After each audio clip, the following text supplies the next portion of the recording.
ہم لوگوں نے کسی نے نہیں دیکھا، کسی ان کی اولاد نے نہیں دیکھا، نہ کسی نے چہرہ دیکھا، کسی نے کچھ نہیں دیکھا، بس یہ پتہ ہے کہ متھرا میں دفن ہے۔ اور جب یہ لوگ واپس آئے تو چچی میری بالکل ایسے تھی جیسے کوئی پاگل ہوتا ہے۔ ان کا بیٹا 9 سال کا تھا، اس کے یہاں سے لگا اور یہاں نکل گیا بلّہ، تو وہ تو بالکل پاگل لگ رہی تھی، سفید کپڑے ان کے خون میں اکڑے ہوئے تھے، اور کچھ پوچھ رہے تھے انہیں، کچھ نہیں، بس یوں تھی۔ لوگ اکٹھے ہوئے، باتیں کی، سب نے سب کچھ کیا، کچھ بھی نہیں تھا۔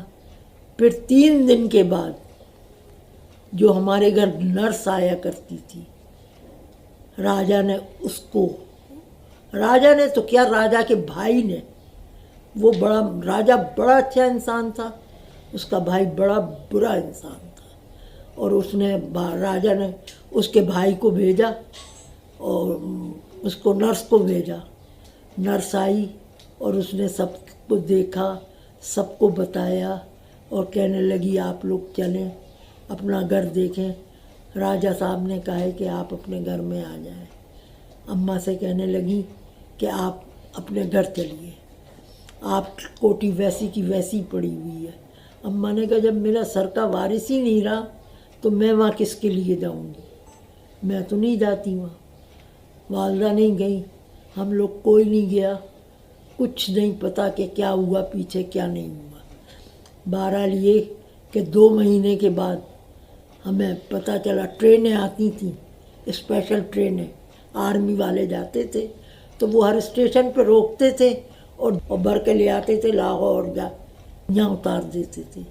تو جیسے جس کا دل چاہتا تھا، جہاں جیسے سما گئے۔ تو جب ہم آنے لگے تو آخری اسپیشل ٹرین تھی، تو ہم بھی بیٹھ گئے۔ جب ہم بیٹھے تو اتفاق کی بات ہے کہ جس کمپارٹمنٹ میں ہم تھے اس میں ایک اور اچھی فیملی بیٹھی ہوئی تھی، تو وہ پتہ چلا کانپور سے آئی تھی۔ کانپور میں میری بڑی بہن رہتی تھی، میری سگی بڑی بہن رہتی تھی۔ تو وہ جب والد کا واقعہ ہوا تو وہ ڈاکٹر فیملی جو تھی وہ میری بہن کے پاس رہی 3 دن، دیکھ کے کہ بھئی اس کے والد کا ہو گیا ہے، تو وہ ان کے پاس رہی 3 دن۔ تو وہ لوگ سب تھے،